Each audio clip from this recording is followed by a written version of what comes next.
ఏపీలో political tension extension అవుతోంది. ఫలితాల కోసం అటు ప్రజలు, పార్టీలు ఆతృతగా ఎదురు చూస్తున్నాయి. అధికారం కోసం నువ్వా నేనా అన్నట్టు మాటల యుద్ధమే జరుగుతోంది. మరోవైపు బెట్టింగులు సైతం జోరుగా సాగుతున్నాయి.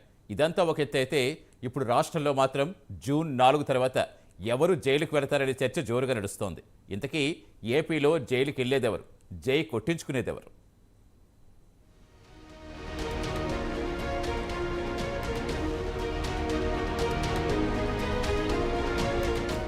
ఏపీలో రాజకీయాలు తమిళనాడు రాజకీయాలను మించిపోయాయి. తమిళనాడులాగే ఏపీలోనూ ప్రతీకార రాజకీయాలకు గతంలోనే బీజం పడింది. 1996-2004 మధ్యకాలంలో ఉమ్మడి రాష్ట్రంలో సీఎంగా ఉన్న చంద్రబాబుపై అప్పటి ప్రతిపక్ష నేత వైఎస్ రాజశేఖర రెడ్డి తీవ్రమైన అవినీతి ఆరోపణలు చేశారు. తమ ప్రభుత్వం వస్తే చంద్రబాబును జైల్లో వేస్తామని పదే పదే ఆరోపించేవారు కూడా. కానీ వైఎస్ మొదటి టర్మ్లో అత్యంత బలంగా ఉన్నప్పటికీ చంద్రబాబును ఏమీ చేయలేదు. ఒక్క కేసు కూడా నమోదు చేయలేదు. కానీ వైఎస్ఆర్ కొడుకు జగన్ మాత్రం చంద్రబాబుపై 20కి పైగా కేసులు పెట్టడమే కాకుండా జైలుకు కూడా పంపారు. ఇవే ఇప్పుడు ప్రతీకార రాజకీయాలకు ఆజ్యం పోస్తున్నాయి. ఇప్పుడు ఏపీలో 2 పార్టీల అధినేతలకు అధికారం కంటే ముందు జైలుకు వెళ్తామన్న భయం ఎక్కువగా రాజకీయ నేతలను వెంటాడుతోంది. టీడీపీ అధికారంలోకొస్తే వైసీపీ నేతలు, వైసీపీ అధికారంలోకొస్తే టీడీపీ నేతలు జైలుకు వెళ్లడం ఖాయంగా కనిపిస్తోంది. జైలు గండం నుంచి తప్పించుకోవాలంటే ఇరు పార్టీలకు ఇప్పుడు అధికారమే పరమావధి. అందుకే ఆయా పార్టీల నేతలను ఇప్పుడు అధికార భయం కంటే జైలు భయమే ఎక్కువగా ఉంది.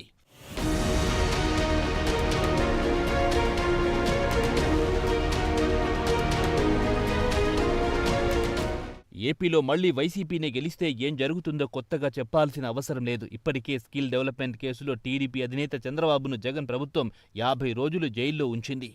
చంద్రబాబుపై 22, టీడీపీ ప్రధాన కార్యదర్శి లోకేష్పై 23, టీడీపీ రాష్ట్ర అధ్యక్షుడు అచ్చెన్నాయుడిపై 24 కేసులు పెట్టింది జగన్ సర్కార్. చంద్రబాబుపై ఏపీ సీఐడీ పెట్టినవే 8 కేసులున్నాయి. అంగుళ్లు చంద్రబాబుపై దాడి చేయడమే కాకుండా తిరిగి ఆయనపైనే హత్యాయత్నం కేసు పెట్టారు. అనంతపురం, గుంటూరు, ఎన్టీఆర్, పల్నాడు, కర్నూలు, తిరుపతి, విజయనగరం, కృష్ణా, విశాఖపట్నం, నంద్యాల జిల్లాలోని వివిధ స్టేషన్లలో చంద్రబాబుపై కేసులు నమోదయ్యాయి.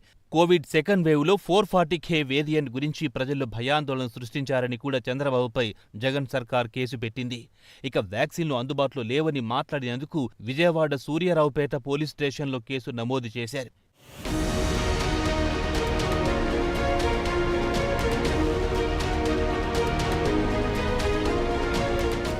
ఇక అంతేకాకుండా ఉచిత ఇసుక పాలసీపై సీఎం చంద్రబాబు తీసుకున్న నిర్ణయంతో ఖజానాకు గండిపడిందని, ప్రివిలేజ్ ఫీజ్, డిస్టిలరీలు, వివిధ మద్యం బ్రాండ్లకు అనుమతులిస్తూ తీసుకున్న నిర్ణయంలో లోపాలున్నాయని, సిఆర్డీఏ రాజధాని, inner ring road master plan నిర్ణయాల్లో కొందరికి లబ్ధి చేకూర్చారని కేసులు పెట్టారు. వాటితో పాటు నైపుణ్య అభివృద్ధి, ఏపీ ఫైబర్ నెట్, అసైన్డ్ భూములు, అధికార దుర్వినియోగం వంటి అంశాలపై సీఐడీ కేసులు నమోదు చేసింది. స్కిల్ డెవలప్మెంట్ కేసులోనే చంద్రబాబును అరెస్ట్ చేశారు.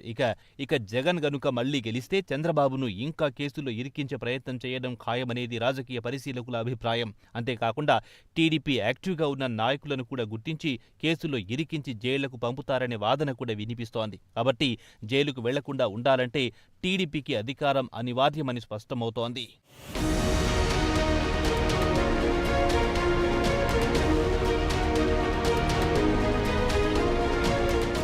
ఇక ఏపీలో టీడీపీ కూటమి గనుక విజయం సాధిస్తే అది వైఎస్ జగన్ పట్ల ఎలా వ్యవహరిస్తుందనేది చాలా కీలకంగా మారింది. జగన్ ప్రభుత్వం కక్ష సాధింపు పట్ల ఇప్పటికే టీడీపీ శ్రేణులు కసిగా ఉన్నాయి. జగన్ హయాంలో మంత్రులు చంద్రబాబును వ్యక్తిగతంగా అత్యంత పరుష పదజాలంతో దూషించారు. వీరిలో కొడాలి నాని, వల్లభనేని వంశీ, రోజా వంటి వారున్నారు. వంశీ అయితే మరీ దారుణమైన వ్యాఖ్యలు చేశారని ఆరోపణలున్నాయి. ఇక జగన్ సర్కార్ విధాన నిర్ణయాల్లో తప్పిదాలను కూడా టీడీపీ కూటమి ప్రభుత్వం వెలికి తీసే వీలుంది. మరి ముఖ్యంగా ఇసుక, మద్యం విధానంలో లోపాలను వెలికి తీసే ఛాన్స్ ఉంది. మరోవైపు ఏకైక రాజధానిగా అమరావతిని కొనసాగిస్తామని ఇప్పటికే టీడీపీ స్పష్టం చేసింది. విశాఖపట్నంలో వైసీపీ నేతలు అనేక అక్రమాలకు పాల్పడ్డారని ఆరోపిస్తోంది.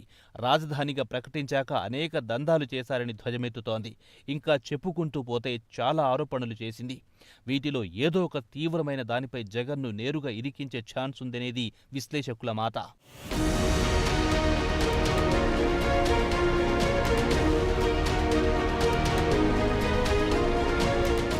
ఇప్పటికే సీబీఐ, ఈడీ కేసులున్న జగన్కు ఇక మీదట రాష్ట్రంలో కొత్త ప్రభుత్వం కేసులు కూడా నమోదు కానున్నాయి. ఇదిలా ఉంటే బెయిల్పై ఉన్న జగన్పై మొత్తం 29 కేసులున్నాయి. అందులో సీబీఐ, ఈడీ కేసులతో పాటు 420 కేసులు కూడా ఉన్నాయి.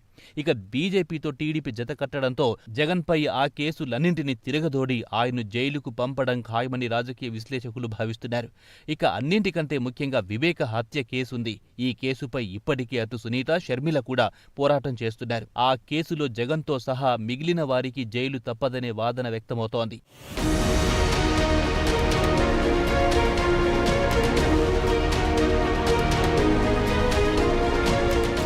ఏపీలో రిజల్ట్స్ కంటే జైలుకు ఎవరు వెళ్తారనేది ప్రస్తుతం హాట్ టాపిక్ గా మారింది. ఎవరు గెలుస్తారనే దానికంటే ఎవరిని ఎవరు జైలుకు పంపిస్తారు అనే దానిపైన విపరీతంగా బెట్టింగ్లు వేస్తున్నారు. ఏదేమైనప్పటికీ 2 పార్టీల్లో ఏ పార్టీ గెలిచినా ప్రత్యర్థి పార్టీ అధినేత జైలుకు వెళ్లడం ఖాయమని స్పష్టమవుతోంది. ఇంతకీ జూన్ 4 తర్వాత జైలుకెళ్లేది ఎవరో తెలియాలంటే వేచి చూడాలి.